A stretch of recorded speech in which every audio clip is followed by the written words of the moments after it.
यवगतमया लक्षवितयाकिञ्चित्तयोनिता त्रैलक्ष्यादिवने सिंहा निजम्भस्यामनद्रसा जगदग्रयतग्रज्ञाता विद्यातक्रियते तथा प्रियतमबुद्धेभ्य प्रतिज्ञाजगता पुरा जो मनुजयसंग्रामे जो विदर्पणहते जो प्रतिबलो लोके समिभद्र भविष्यति तदा गच्छत संवत्सर निशंसाववासरा मगिज्वा श्रीरन्त्र पाणिनिगृहात्मे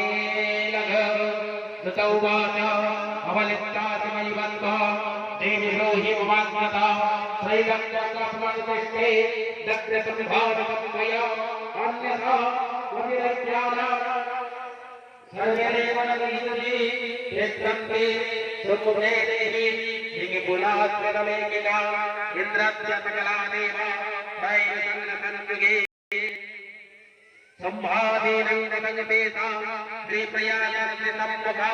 तत्सङ्गतमैर्भगिता परसंसन्मदिषन्मया एतङ्गसङ्गारनिर्धूता गौरवावगमिष्यति तद्योगास एवमेतमले संभारिसंवत्सात्रमनियवा किङ्करं प्रतिज्ञामे नदनानदितापुरा सत्यं गच्छमयमनयते यदेतत्सर्वमास्मृता तदा चन्द्रचन्द्राय स्वातजगता करो समता हमसे मार्गदर्शनाय श्रावणमण्डले महापंचव्यास संवाद भगवतेरनाय समर्पयामि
धूप दीपौ नमः